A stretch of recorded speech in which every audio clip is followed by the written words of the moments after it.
जय भीम, जय भारत, जय संविधान। मैं बहुजन सोशल मीडिया से गौतम रत्ना और आज हमारे स्टूडियो में मिस्टर साहरकर पुणे से आए हुए हैं और एक रिटायर्ड गवर्नमेंट ऑफिसर रहे हैं और समाज की जो पीड़ा उनके अंदर है उसको वो हमारे चैनल के माध्यम से आपके सामने क्या क्या पीड़ा है, क्या क्या होता रहा, हमारे साथ में इस पे कुछ अपनी बात रखना चाहते हैं। तो बहुत बहुत स्वागत है आपका हमारे बहुजन मीडिया पर सर। हाँ, जय भीम सर।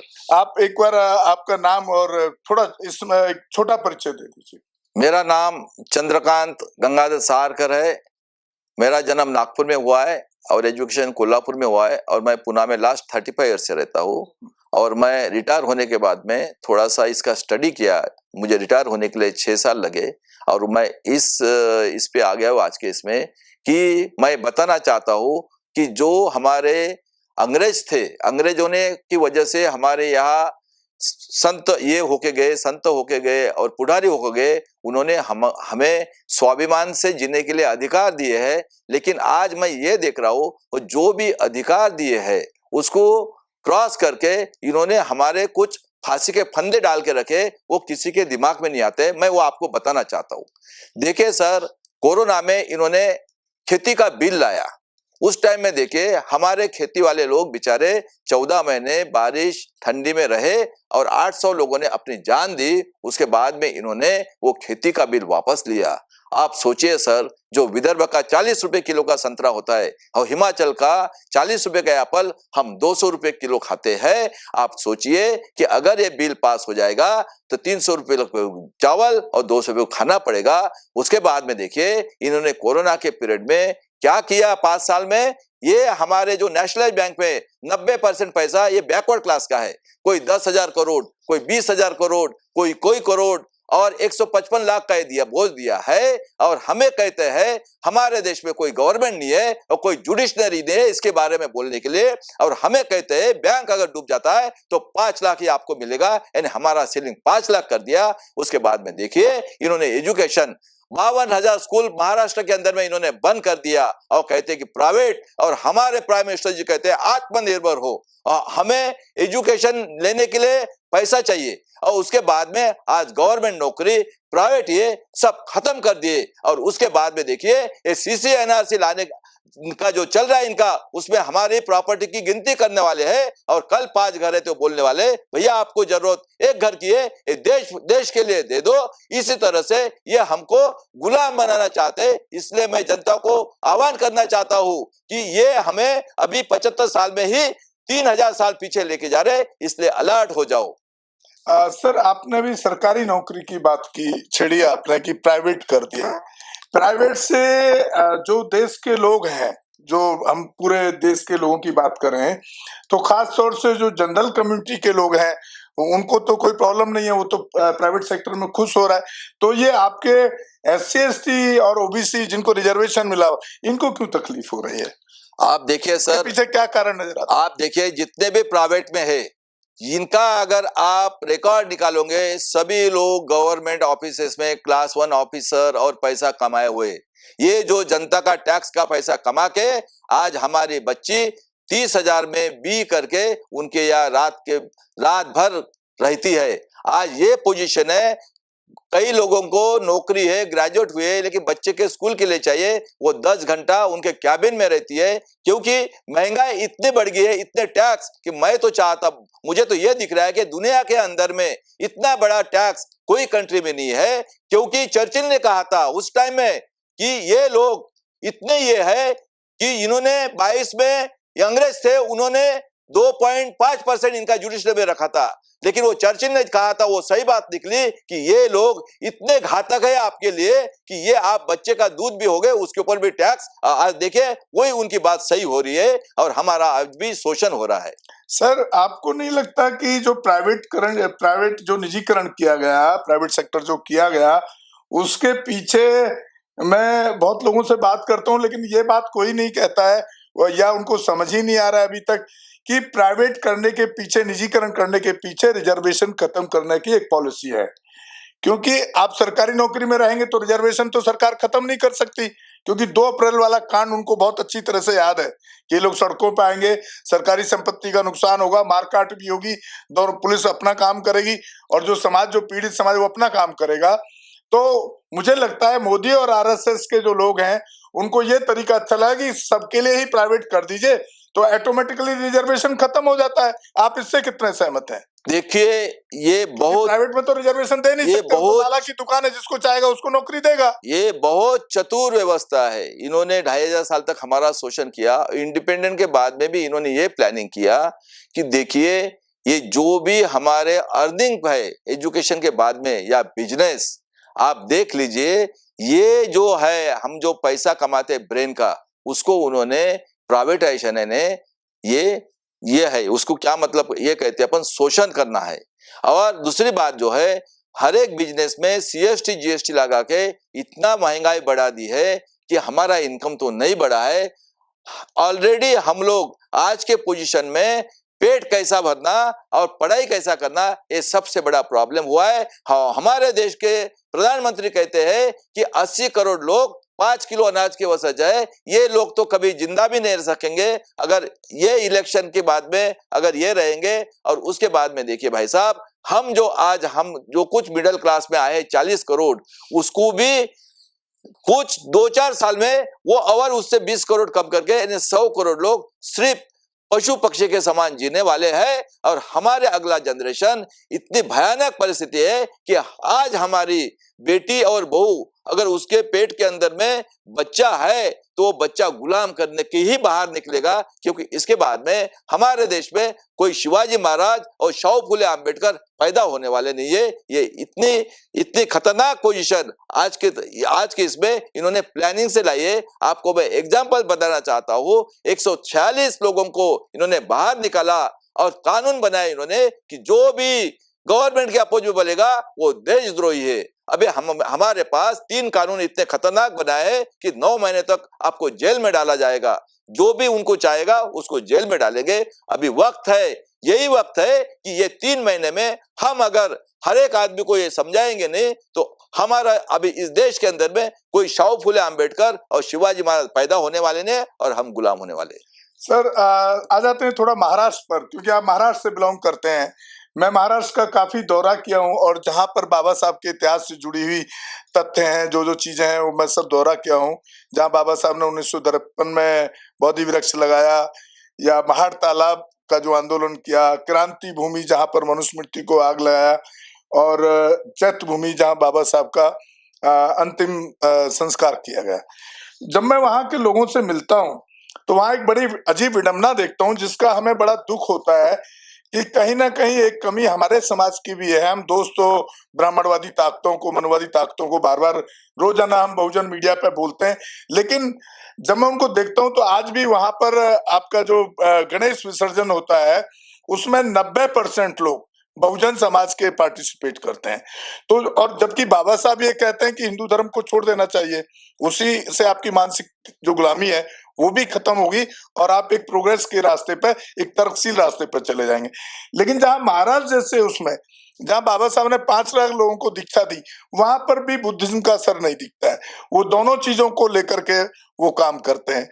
और दूसरी बात, इससे पहले जितने भी महापुरुष हुए हैं, इसमें क्या डिफरेंस नजर आता है कि बाबा साहब ने ही अकेले हिंदू धर्म को बात छोड़ने की क्यों की? ये रविदास ने भी नहीं किया, ये साहू महाराज ने भी नहीं किया, ये फूले साहब ने भी धर्म छोड़ने की बात नहीं की। इसको किस रूप में देखते हैं? मैं आपको बताना चाहता हूं कि 2012 में जो गौतम बुद्ध ने उन्होंने जनता को बताया था कि मैं वास्तववादी के ऊपर विश्वास रखूंगा। 2012 में नेट आने के बाद में हम लोग वर्ल्ड में क्या होता है, क्या नहीं होता है, और वो वास्तविकवादी जो होता है उसी के ऊपर हम विश्वास करते हैं। और ये जो विश्वास है आज के पोजीशन में, जब इनको पता चल गया है हमारे दुश्मनों को कि अभी ये लोग जो अदर कंट्री में चलता है वास्तविकवादी, ये लोग की सोच अगर बढ़ जाएंगे तो हमारा राज करना बहुत मुश्किल होगा। उसके बाद में इंसान ये स्वार्थ है। स्वार्थ का मतलब होता है कि अगर, और उसके बाद में मैं आपको एक एग्जाम्पल बनाना चाहता हूं महाराष्ट्र का। देखिए, महाराष्ट्र में हमारे महाराष्ट्र में एक एक फैमिली में 25-25 पेंशन आमदार खासदार के निकलते हैं और 200 पीढ़ियां बस बैठ के खाएंगे, इतना पैसा है। लेकिन आज देख लीजिए हमारे देश की जो परिस्थिति है, ईडी, सीबीआई और ये स्वार्थ, इन्हें अगर हमें मिनिस्टर बन गए तो जनता का जो टैक्स का पैसा आता है वो पैसा लूटने के लिए मिलता है। उसके बाद में इन लोगों की जो आदत थी वो आदत, इन्हें मन की इच्छा वो उनको मिल जाती है। और ऐसा जो चल रहा है डेमोक्रेसी में, उसके लिए कोई क्राइटेरिया नहीं एजुकेशन का। ग्राम पंचायत, नगर परिषद, कारपोरेशन और आमदार खासदार जो है, इनको सब फैमिली के पूरे इंडिया के अंदर में आप देख लीजिए, कोई चाचा, मामी, मामा, ये सभी एक ही पार्टी में, एक दो पार्टी में चढ़े हुए हैं और इनको ये आदत लग गई है। और इसी वजह से जो हमारा जो दुश्मन है वो अपने पॉलिसी एक ही करता है, भाई आपको जो चाहिए वो ले लो, पर लेकिन हमारी बात को एग्री करो। और इसी वजह से हमारे देश में या महाराष्ट्र में कोई भी बाबा साहब के विचार से जो विचार ना है, उससे हमारा समाज तैयार नहीं हो सका है। अच्छा सर, एक बड़ा, जिस तरह से आप बड़े आक्रामक भाषा को इस्तेमाल कर रहे हैं अब, और वो भी रिटायरमेंट के बाद, जब आप जॉब में थे तो आपने कितना काम किया समाज के लिए, एक बड़ा प्रश्न है, वो आपके ऊपर नहीं है। जो मैं ज्यादातर जो रेशो में देखता हूँ, जब रिटायरमेंट हो जाते हैं बहुजन समाज के, चाहे वो IAS हो, डॉक्टर हो, इंजीनियर हो, तब उनको समाज की याद आती है। लेकिन जब वो अपनी पोस्ट पर रहते हैं, ना तो वो पे बैक टू सोसाइटी करते हैं, ना वो हमारे जैसे जो बहुजन सोशल मीडिया पे चैनल काम कर रहे हैं, और ना उनको सपोर्ट करते हैं, किसी भी रूप में नहीं करते हैं, ना आर्थिक, ना फिजिकल, ना मानसिक। तो फिर आप कैसे इस लड़ाई को लड़ेंगे? अभी देखिए, गवर्नमेंट सेक्टर में है, अच्छा खासा सैलरी मिल रहा है, उसका एक पार्ट तो वो आदमी समाज के लिए पे बैक टू सोसाइटी कर सकता है ना, लेकिन करता कहाँ है? अभी मैं अपने महाराष्ट्र का एक एग्जांपल बताना चाहता हूँ। देखिए, मैं शेड्यूल ट्राइब कम्युनिटी से आता हूँ। हमारा विदर्भ और मराठवाड़ा जो है पहले MP में और हैदराबाद में था। 1 मई 1960 को इसको महाराष्ट्र में इंक्लूड किया गया है। देखिए, ये लोगों ने क्या किया कि ये जो 1962 में पुणे के अंदर में आदिवासी संशोधन केंद्र खोला है, और आदिवासी संशोधन केंद्र का नाम मैं आदिवासी का कत्लखाना कहता हूँ। और उसमें उन्होंने क्या किया, जो मधुकर पिचड़ थे, जो आदिवासी थे, कोड़ी समाज के, उनका रिलेटिव महादेव गोविंद गारे, जिसकी जन्म तारीख 39 के है और उसका कास्ट सर्टिफिकेट पे कोड़ी लिखा हुआ है, उनको वहां पे डिप्यूट किया डायरेक्टर करके। और जोशी को 22 साल में, उस जमाने में कोई भी ग्रेजुएट नहीं होता था, और जोशी कुलकर्णी ने एक किताब लिखी, खरे आदिवासी कौन, और उसको ग्रेजुएट किया। और हमारे जो थे आदिवासी समाज के महादेव गोविंद गारे, उनको PhD दी गई। PhD के लिए गाइड की जरूरत थी, इन्होंने उनको गाइड भी किया। और 1967 में 1976 तक इन्होंने, जो चपरासी से लेकर डायरेक्टर थे, जो रिस्ट्रिक्टेड एरिया के आदिवासी थे, उन्हीं लोगों को भरा उन्होंने, और उन लोगों को उन्होंने आश्रम शाला दी, ये दी। और 76 में इंदिरा गांधी ने पूरे भारत का रिस्ट्रिक्शन हटाया। और उस टाइम में 81 में पहली जनगणना हुई। उस टाइम में हमारे वार्ड SC ST के लिए रिजर्वेशन थे। और देखिए, उस टाइम में हमारे महाराष्ट्र में आदिवासी की लोक संख्या 1 करोड़ 10 लाख थी। पहले ये लोग 2 खासदार 13 आमदार थे, और उस बेस के ऊपर से इन लोगों को 4 MPs और 25 आमदार मिले, तो इन्हीं लोगों ने लिया। और जो आदिवासी संशोधन केंद्र खोला था, उसमें इन्होंने देखिए कि हमें पूछा गया कि 1949 के पहले आपका रिकॉर्ड हो, 1950 के पहले आपका पिताजी का, इसका उसका रिकॉर्ड होना चाहिए। और जिस 2 वर्ड में इन्होंने हमको गुलाम किया है, वही 2 वर्ड हमें पूछते हैं, आपकी परंपरा और संस्कृति क्या है। और वहां पे जो बैठे हुए लोग हैं, पहले से जो आदिवासी इसमें रहे, उन्हीं लोगों को वहां पे वैलिडिटी सर्टिफिकेट मिलती है। आज 40 साल हो गया 33 कास्ट के लोगों का और उनके बच्चों का। ये जो इन्होंने नीति बनाई है, ये मैं RSS, ये दुश्मन है हमारा।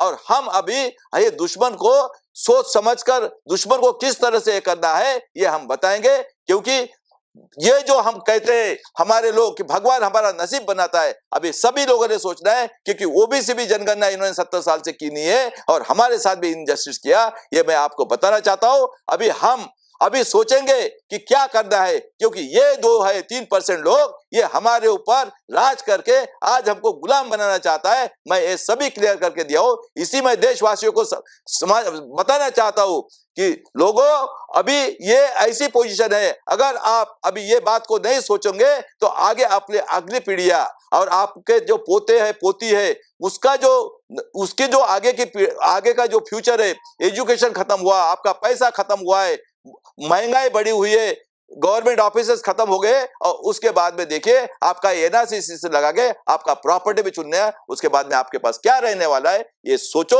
और मैं जो बताया है इसके बारे में हर एक इंसान ने सोचना चाहिए। सर एक आखिरी सवाल कर लेते हैं क्योंकि काफी वक्त हो गया, टाइम लंबा हो रहा है।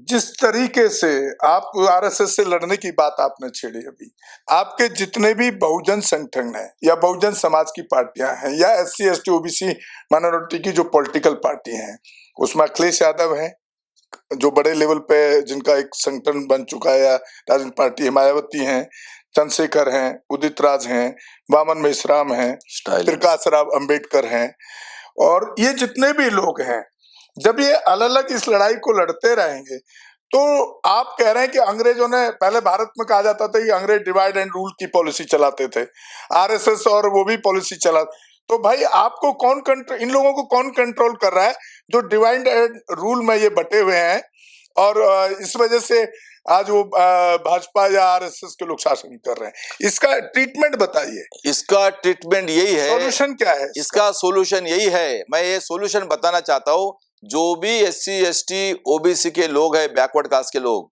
और उनके जो लोग हैं, उनकी जो पिताजी से लेकर ग्रैंडफादर से लेकर जो भी पॉलिटिक्स में है, ये लोगों को हिस्ट्री कभी देखा नहीं है। भारत देश की कितने सालों तक शोषण हुआ है, और भारत देश की स्वतंत्रता के लिए किन संतों ने और महात्माओं ने अपने लाइफ बर्बाद कर दी है।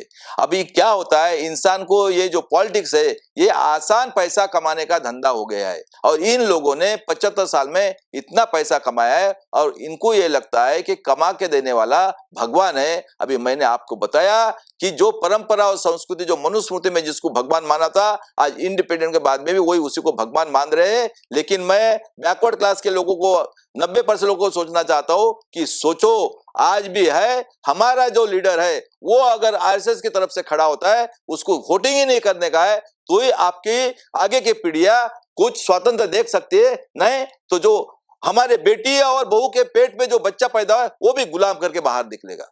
नहीं सर, मेरा सवाल वही तो है कि जब वहां पर प्रकाश राव अंबेडकर की पार्टी भी लड़ेगी, मायावती की भी लड़ेगी, उदित राज की भी लड़ेगी और चंद्रशेखर की भी लड़ेगी, तो वो वोट किसको करे? वो समाज वोट किसको करे? समाज तो मैं आपसे समाज उसी को वोट करना है जो हमारा भाई उनके पार्टी की तरफ से खड़ा हुआ है, उसको देना नहीं है। बाकी जो पार्टियां है हमारी, जो लीडिंग यानी चुन के आ सकती है, उसी को वोटिंग करना है। और हम लोगों ने कोई भी आरएसएस के कैंडिडेट को, जो कि हमारे पार्टी की तरफ से भी खड़े हुए, उनको वोटिंग करना ही नहीं है। चलिए सर, इसी के साथ विदा लेते हैं। बहुत बहुत धन्यवाद, साधुवाद आपको। और आप हमारे चैनल बहुजन दस्तक को देखते रहें, लगातार शेयर और सब्सक्राइब करें, ताकि हम इस तरह के बुद्धिजीवी जो लोग हैं, इंटेलेक्चुअल लोग हैं, उनको अपने चैनल के माध्यम से यहाँ पर स्टूडियो में एक डिबेट रख के चर्चा करके आप तक जो अच्छी पॉजिटिव जो चीजें समाज के लिए हो सकती हैं उसको आप तक पहुंचाते रहें। और खास तौर से अगर कोई एट्रोसिटीज का मामला हो तो आप बहुजन दस्तक चैनल को जरूर कॉल करें। उस पर हमारी कोशिश रहती है वहाँ के अधिकारियों से बात करके उसमें जस्टिस डिलीवर किया जाए। धन्यवाद। हमारे चैनल बहुजन दस्तक को लाइक, शेयर, सब्सक्राइब देखना मत भूलिएगा। जय भीम, जय भारत, जय संविधान, नमो बुद्धाय। धन्यवाद। चैनल आर्थिक समस्या से गुजर रहा है। अगर आप बहुजन समाज में बाबा साहेब अम्बेडकर और तथागत बुद्ध की विचारधारा को अधिक से अधिक लोगों तक पहुंचाना चाहते हैं तो हमें आर्थिक सहयोग प्रदान करें, ताकि हम अपने चैनल के माध्यम से देश विदेश में समता, बंधुता, एकता और संवैधानिक अधिकारों को ज्यादा से ज्यादा लोगों तक पहुंचा सकें।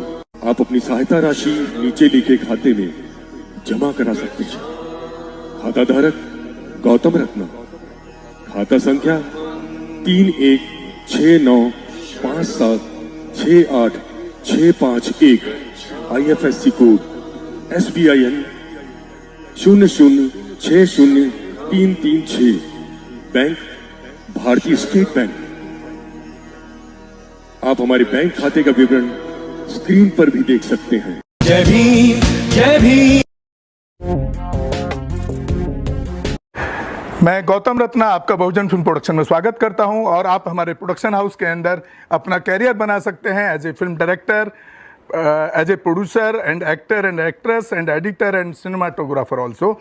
अगर आपको फिल्म से रिलेटेड कुछ भी प्रोजेक्ट आपको बनवाना है तो हमारे पास में पूरा सेटअप है जिसमें फिल्म कैमरा है, शूटिंग लाइट्स है और एडिटिंग है। सारा A to Z एक ही जगह पर आपको हमारे यहाँ पर मिल जाएगा। तो दोस्तों आप हमें कांटेक्ट कर सकते हैं हमारे नंबर्स पर 9810085714 और 8510005714। हमारे वेबसाइट पे विजिट कर सकते हैं www.filmserviceindia.com और हमें मेल भी कर सकते हैं gautamfilmsproduction@gmail.com पर। धन्यवाद।